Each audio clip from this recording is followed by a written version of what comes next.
Caleb, are you ready to get into it? Absolutely. No wacky stat this week. We're jumping right into it. This is serious Goddamn. business. Yeah. The wacky stat is that the Lions were up by 17. Fuck. So, to start off this week, we'll be going into the championship games in the NFL, which just happened a little under, I want to say 20 minutes ago is when the NFC championship. So, while it's still fresh in both of our minds, we're going to jump right into it. I'm going to throw it straight to you, Caleb. I know you have a lot to say on this one. As the 49ers were able to beat the Lions coming back from 17, I believe. It was a ridiculous game to watch live. I'm just going to let you take this one. I'm so pissed. I'm so pissed. I don't even know. I mean, we can get into all the other stuff in the game, like what happened the rest of the game later on. The third quarter in particular was rough because that's when they blew their 17-point lead. But I'm just gonna immediately hit on some of the decisions made in the fourth quarter by Dan Campbell and the Lions. Now, I mean, it's tough because it's very much you live by the sword, you die by the sword kind of thing. Dan Campbell has been known for going for it on fourth downs in situations like this. That is his entire thing. But there's a certain point where you go too far and you just end up looking like a complete dumbass. In that situation, when the Niners just score to go up 3 and you are in easy field goal range, 4th and 3, I don't care at that point. Take the points because you don't know what's going to happen. Just take the goddamn points. And I am all for aggression. I am all for this. But I honestly think Dan Campbell, I think he's a great coach, but I honestly kind of think he's gotten the benefit of having a great offensive coordinator who calls some fantastic plays on these fourth and shorts that get him those conversions. Because I was thinking about this during the end of the game. You've got a guy like Brandon Staley who did the same thing that Dan Campbell did with the Chargers, where he would go for it on fourth down more than any other coach. And he got ridiculed for it because with him, it never worked out. They never got any of those.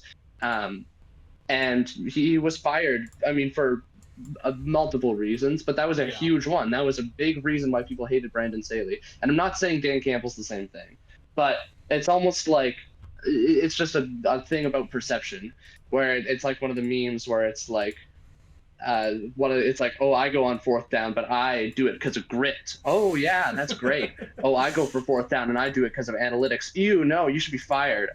Like, yeah, pretty much.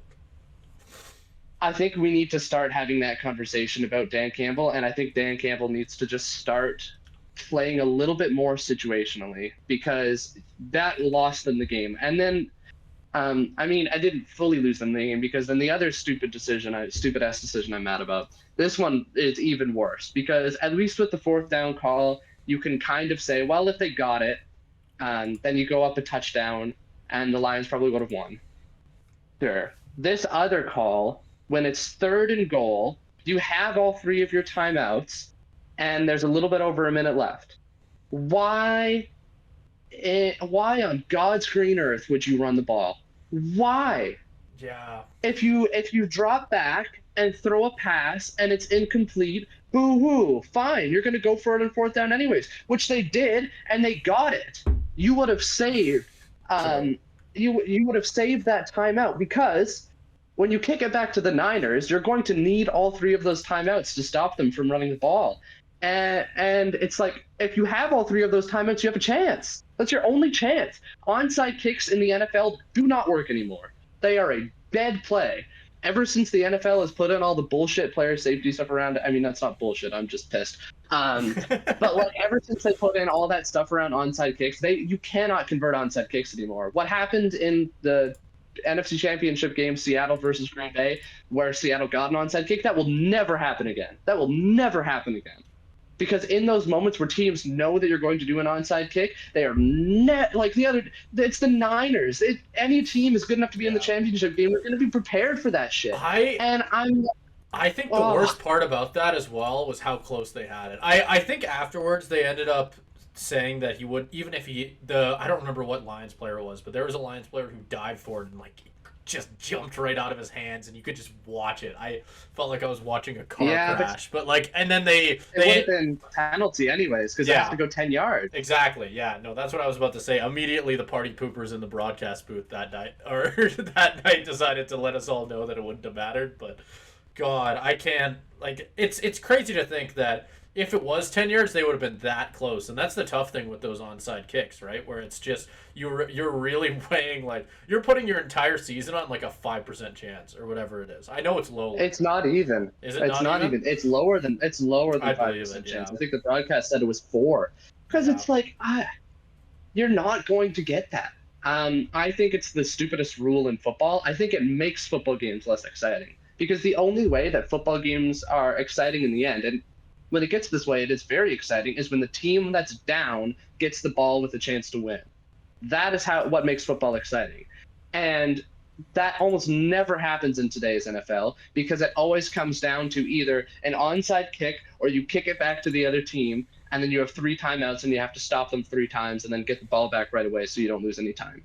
Both of those are incredibly anticlimactic ways to end the game if the winning team either recovers the onside kick or gets a first down.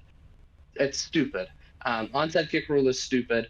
But not as stupid as what the Lions did running it on 3rd and goal. That was absolutely inexcusable. And frankly, as a Seahawks fan who's looking at both of these games today and saying Ben Johnson, Mike McDonald, probably the top 2 candidates you'd want as head coach, just absolutely atrocious play calling in the end, more so for Ben Johnson, where I'm just looking at them and I'm like, I don't know anymore.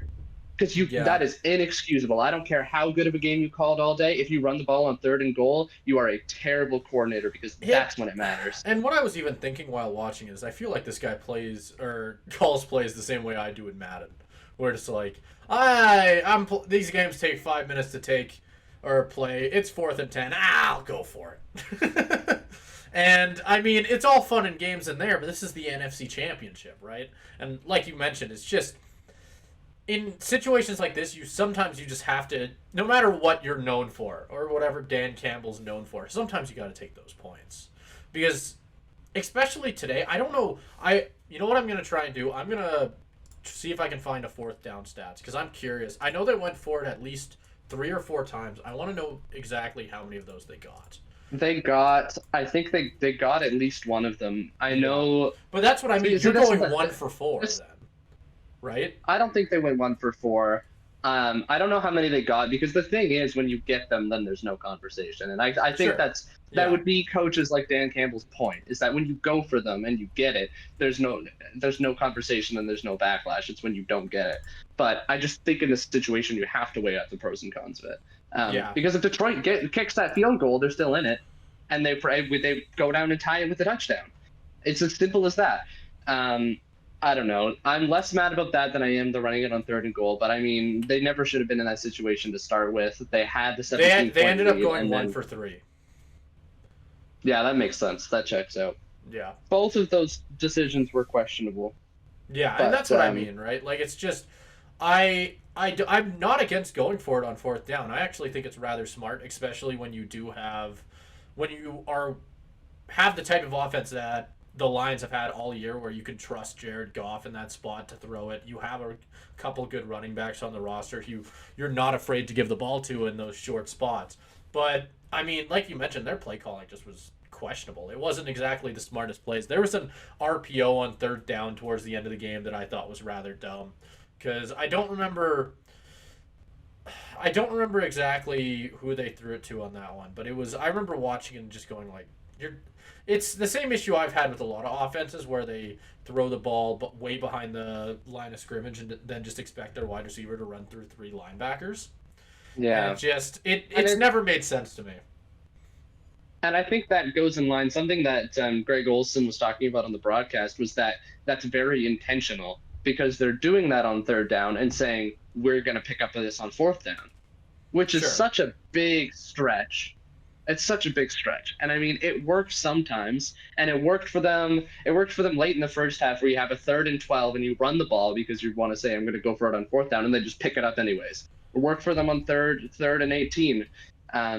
where they did a similar kind of thing where they just chucked it up the middle and he was able to run for it and get it. And yeah, so it's a more nuanced conversation because it's like, because again, you don't go after the times when they miss it. But I think in a situation like that, where like I almost wonder if Dan Campbell is still playing like he's coaching the 3-13 Detroit Lions, where he's like, we need to take every single chance possible because we don't have as much talent as they do. Because that's what he did when the Lions were worse. Is like there was a game. I was talking with my buddy Kian about this. The game he had against the Rams a few years ago, I believe, or he fake punted it like 3 times and ended up making it a game because the Lions at that point had a lot less talent than the Rams did. And it's like, yeah, if you're gonna win, go for it. But they don't need to do that anymore. Yeah. I'm advocating for something in the middle because I think going for it on 4th down, great. I think even that second one, I'm like, sure, whatever, 4th and 2, sure, you miss up on a field goal, but at least that's like in the 3rd quarter. Going for it when you're down 3, like 6 minutes left in the 4th, it just doesn't make any sense to me. Yeah, and even just like comparing it to what the 49ers were doing, who obviously they're just play style, they're not going to go for it as much as the Lions necessarily would. They only went for it on 4th down once. 3rd down were actually surprisingly identical. I felt like the 49ers did a really good job on 3rd downs getting down the field, but I mean other than I guess towards the end of the game when the Lions were just frankly fucking everything up. I don't know. When I look at it now on paper, it feels like it doesn't tell the whole story because I think the Lions started off really strong and we saw that. I think a lot of what like these risks that they were taking on 3rd and 4th. Yeah, I was going to say that as well. I also wanted to just move that over to how confident you are in the Niners after this game because truthfully, I don't know really necessarily. Scared. Are you? Yeah. I'm scared that they're going to win.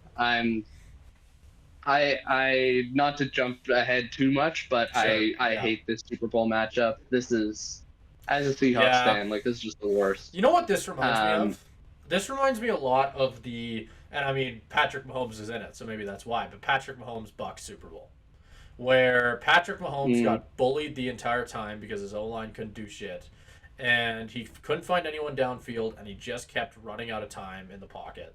And he couldn't, and it ended up getting like the coolest incompletion I've ever seen in my life. You know, the diving one that everybody loves to use the photo of. Like, I feel like there's a very high chance that this Super Bowl could end up being similar. And that's not me trying to discredit the offensive line of the Chiefs. I just think they're less talented. I think they're here because of Mahomes, and I don't think that's a controversial opinion at all. Well. At this point, I don't have any reason to doubt the Chiefs because I mean there were plenty of reasons to doubt them in all of this year before this, but they've proven me wrong time and time again. They've proven everybody wrong time and time again in the playoffs, and I hope they can continue to do that against the Niners. But I don't know. In terms of Super Bowl matchup that this reminds me of, this at least as a Seahawks fan, this is a very personal example, but this reminds me of the matchup. I think it was like 1 or 2 Super Bowls before that. 2 Super Bowls before that when it's Patriots Rams, and I'm like, you want me to pick a team? I'd rather pick putting a gun to my head and pulling the trigger. So, because it's like you either choose the team that's been so successful again and again and again, or you choose the team that I would rather like drink a pound of vomit than see win a Super Bowl. Yeah, so I don't think know. At this point, I'm definitely firmly on the Chiefs side, and I'd be shocked if you weren't. I am too. But I am too. Yeah. I think at this point it's kind of because I never wanted them to win. I think I appreciate the story of the Chiefs this year where seriously everybody was doubting them, including us. I was definitely bringing it up on the podcast, the fact that I felt like Patrick Mahomes was having a terrible season. I think that I remember saying that it should be something that should be talked about more, about the fact that he's just basically been a bit, not abysmal, but not the Patrick Mahomes of old. And then he just went, fuck you, I'm going to turn on the Jets in the playoffs, and here we are, right? Like, I think it's just crazy that this is the type of player that he is with the talent around him. I don't know. It's that Ravens Chiefs game going into it felt like it shouldn't it felt like it was a foregone conclusion almost with how people were talking about it. Like the Ravens were going to win the entire thing. It wasn't going to be close. This was Lamar's year. And then all of a sudden, it just didn't happen. I kept waiting for the Ravens to come back. I kept waiting for it. It just didn't happen. And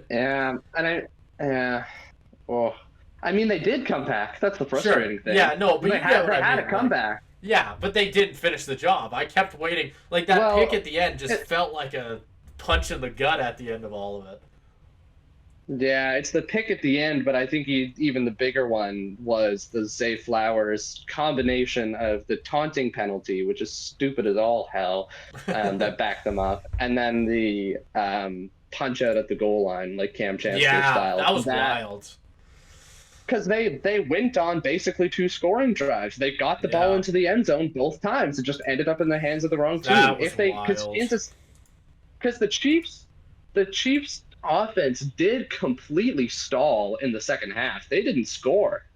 Yeah. Like I think that's kind of an underrated storyline is that the Chiefs offense didn't do very well. It's just that the Ravens offense kept shooting themselves in the foot. And I see blame going around on Lamar, but I'm like this wasn't really his fault. The interception was terrible, and that was a play that was squarely on him. No, that was a dumb interception. But like I thought Isaiah Likely also shouldn't be going like this. He isn't open. That's true as well. It was a weird game to watch because like I said, it just felt like the entire time I was just waiting for it, right? I was waiting to see this Ravens team that everybody had talked about, that we'd all seen all year long, and they just didn't show up. And I don't know what combination. I don't know if that actually makes you. I don't know if the Chiefs winning that game actually makes me that much higher on the Chiefs, as much as I feel like it's a mix of them getting lucky, or it's like a mix of something or other. It feels weird that they're here after the season they've had, but at this point, what else are you going to expect from Patrick Mahomes, right? Like it's just what he does. And people are already crowning him. I've been following it on Twitter, and people are already saying this is the most impressive stretch of football they've ever seen from a quarterback. And that's something I also wanted to bring up to you and get your opinion on, because there's a lot of people saying that, and it's a very interesting conversation to have, where it's like, if he keeps this up, how much does he have to do to really get in the argument for one of the most, if not the most talented quarterback we've ever seen? Oh, well, he already is the most talented quarterback we've ever seen. That's never in doubt. But this whole thing of just like, oh my God, oh wow, this is the greatest stretch of play we've ever seen from a quarterback. He's not playing that different. It's not.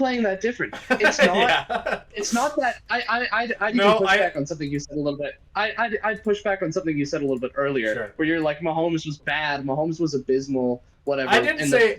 I said abysmal, and I instantly retracted that. I wanted to. Yeah, because that wasn't the word I was trying to use. But even saying he wasn't playing up to his normal level, it wasn't his fault. It wasn't. I don't know. Like that wasn't what I was trying to say. Any Chiefs game. Yeah.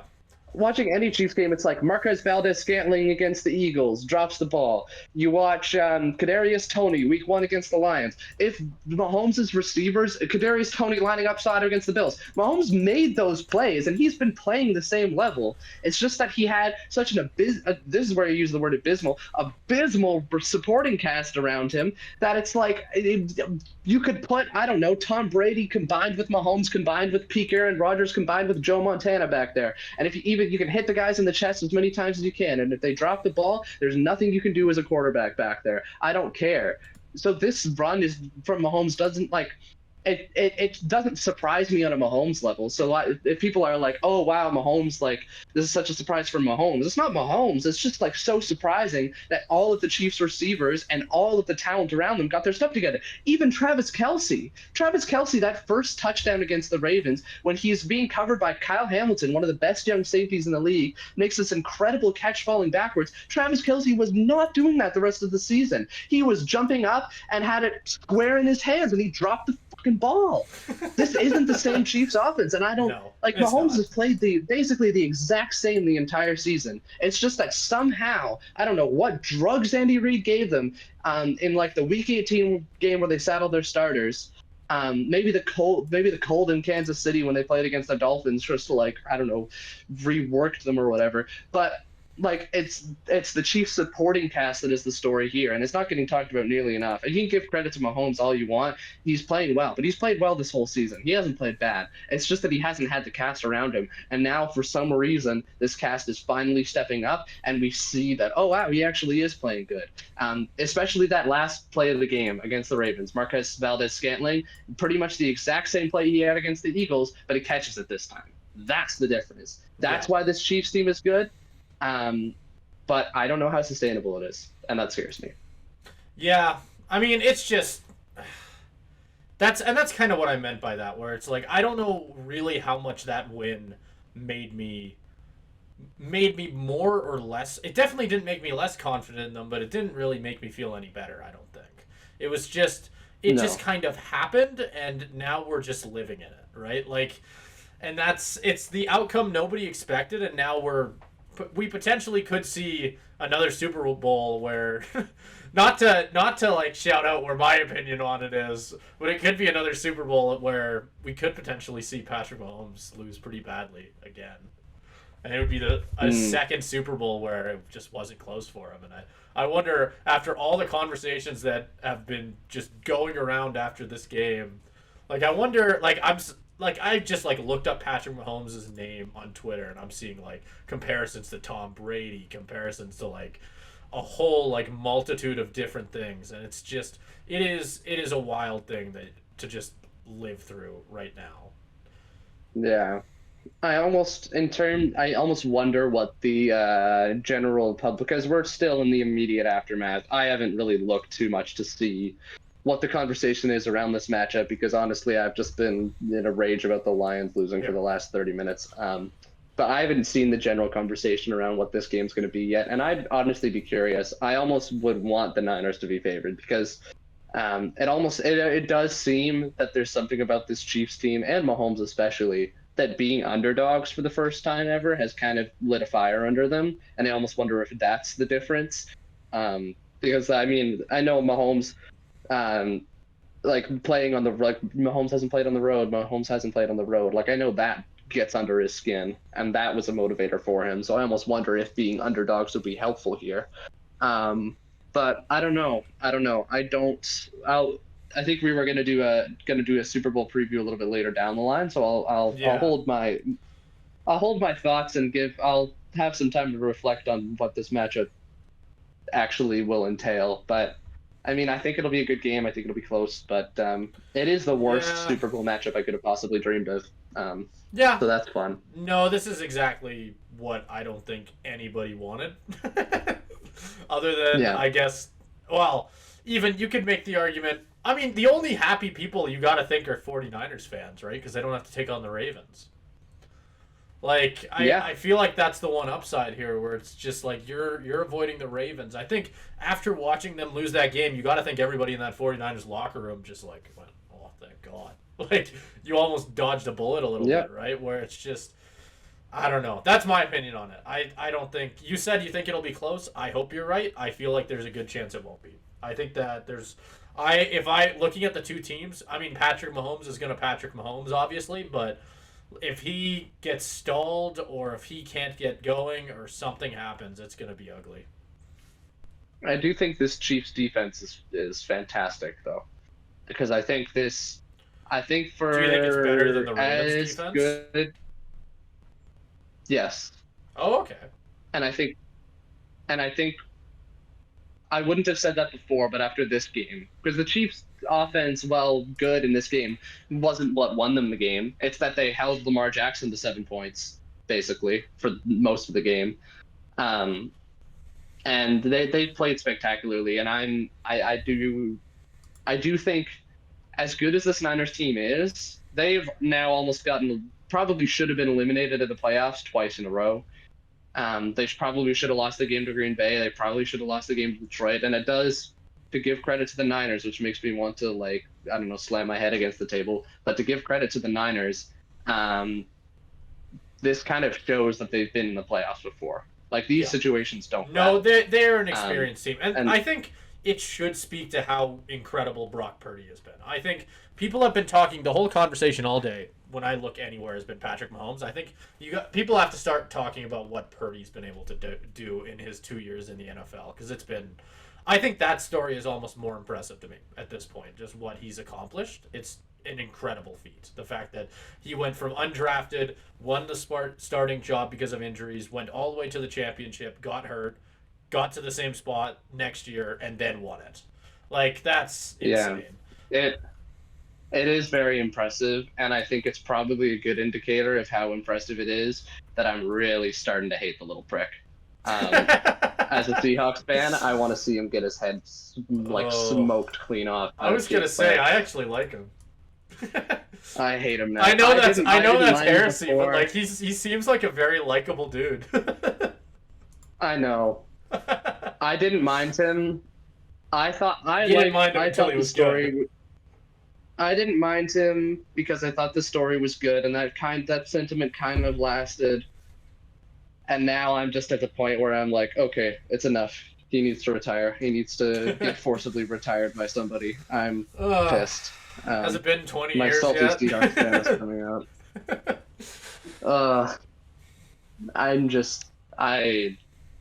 This season has gone, like, they're just in key moments. As a Seahawks fan, I'm just getting. This definitely has been a rough season to be a Seahawks fan.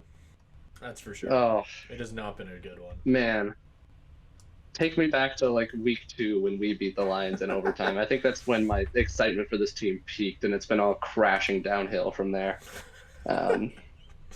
Yeah, Pete Carroll is gone. The Niners are in the Super Bowl. Yeah, Russell Wilson is gone.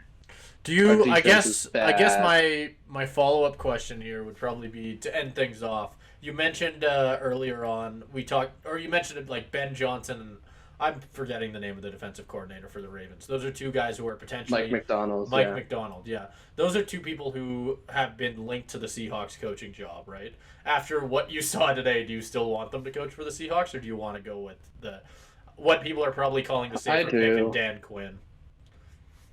Oh, okay, well, I don't want Dan Quinn. I think if they hire Dan Quinn, then we're in for a couple of years of tanking, honestly. Well, maybe not that bad. But, okay. I mean, if I look at the recent performances, because it's like, at least Ben Johnson had a fantastic first half that he called. I was looking fantastic 95% of the season. He did, and I was looking at tweets from the first half, and it was like, yeah, just give Ben Johnson a blank check, basically. And I think there were a couple questionable calls. Again, the run on 3rd and goal being the number one play that I'm questioning. But he still is a fantastic offensive coordinator, and I would still greatly prefer him over Dan Quinn, because if you look at, let's just compare them. Let's look at Dan Quinn's last game. Dan Quinn's last game was getting lit up for 50 points by Jordan Love and the Packers. So I'd rather take Ben Johnson kind of having a couple situational fuck-ups over the complete terrible showing that was Dan Quinn's defense. And for Mike McDonald, I think it's even more so, like, you can't really blame him, because again, it was a rough first half, but they did clamp down on that Chiefs offense in the second half and held them scoreless. So I'm looking at that and I'm still thinking, okay, this is great. I still want him, and it's still the most. I think the biggest thing that you want from whoever is the next Seahawks head coach is, can they stop offenses like the Shanahan offense and like the McVay offense? Because for as great of a coach as Pete Carroll was, I think one of the biggest calling cards of the last 5 years was that he cannot beat the Rams, especially, and post Russell Wilson, he cannot beat the Niners. And that matters a lot more than anything, I think. Because if you can't beat those two teams, then you're not going to win anything. You're not going to win anything. We went 0-4 against the Niners and the Rams this year. I think that, as much as anything, is a big reason why Pete Carroll isn't here. Because if you win even one of those games, you're in the playoffs, and we're talking a completely different situation. But going 0-4 against your two biggest rivals is a big thing. And I think the success that Ben Johnson and Mike McDonald have had against both of those teams is pretty indicative, especially the Baltimore defense showing on Christmas Day. I think if anything gets Mike McDonald, if McDonald's walking up to interview for the Seahawks head coaching job, you can just put on the film from that game and be like, this is what I can do to Kyle Shanahan, hire me. And honestly, I think they should. And I was gonna say as well, I've been kind of scanning through Twitter in the last little bit, seeing if there's like a consensus pick, because as a rather casual Seahawks fan at this point, I haven't been following it too much on if there's a favorite in one direction or the other. And for the most part, I'm seeing a lot of Mike McDonald. I think is the main consensus one, and I don't disagree with that one either. I don't hate the idea of going with a more defensive coach. I think that would I think that kind of sticks with what we've had for the last couple of years as well. As I'd still argue that Pete Carroll, like although no, his defense was pretty ass at one point, but you know what I mean. I don't hate the idea of having at one a defensive point coach being for the last 5 or 6 years. Whatever. That's why, again, that's a big reason he got fired. It's because he's a defensive coach and his defense isn't good. Yeah. So I think both sides of the ball need improvement in Seattle, but I think the defense was worse and was the main reason. I think you're going to need to bring in a new offensive coordinator. Yeah. That all looks like general reaction. Those two memes pretty much define it pretty well, I think. The other thing is that I do think Ben Johnson is, because there's only the Seahawks are one of 2 head coach openings left, which I think once every coach is hired, we'll probably have a segment on all of the hires, so we can hold back on that. But I do think Ben Johnson is pretty in line to be the Commanders head coach, and after they just lost, I would not be shocked if that gets announced pretty soon, because from everything that I've been hearing, it sounds like it's almost a done deal. So Mike McDonald is definitely the big thing for me. There is a little bit of a worry because I don't think they've actually even technically interviewed him yet, just because with the timing around everything, they weren't able to. Yeah.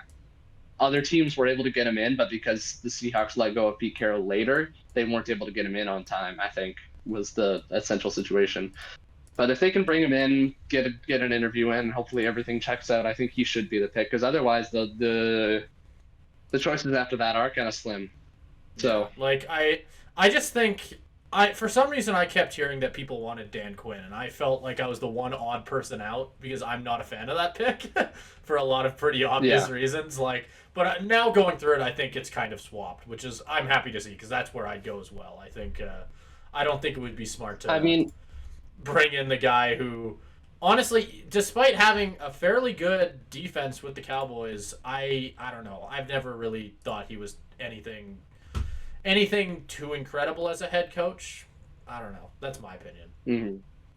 And I do think to your point, the Dan Quinn hasn't exactly when he was in Seattle, it's not like he was the one who built the Legion of Boom. Like that was a Pete Carroll thing.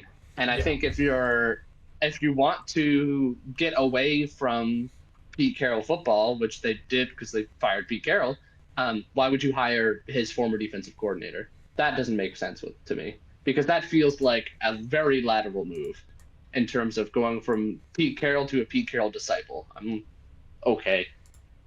Yeah, it's not going anywhere. Yeah, I think. Dick Pelly. Oh. Might have to sit out next season if we do that. But yeah, I don't disagree with you. I think we can start to wrap this up. I just wanted to, because I think that was the final storyline that I think that was worth hitting on. There is the coaching carousel. The 2 teams who had coaches who there are a lot of interest for, I think, are that both went out, and now I think that that'll definitely add to a lot of the storylines going into the Super Bowl here. Because from what I'm hearing, it sounds like at least I imagine the Seahawks are going to want to have someone signed before the Super Bowl. So I wouldn't be shocked if we'll be talking about this rather soon. Yeah. And they should be, especially now that they're both out. Because what's the holdup now? The holdup before was that they're in the playoffs, and neither of them are anymore. So. Yep. No, I think see those pretty soon. I wouldn't be shocked if the Seahawks aren't knocking on Mike McDonald and Ben Johnson's doors tonight, then something's wrong. Yeah, pretty much. Yeah. Pretty much. Oh, everything's wrong, though. It's a Chiefs-Niners Super Bowl. The whole world's on fire. Let's talk about another fucking sport. I hate football. Yeah, it might be a good idea. All right, we will now move in.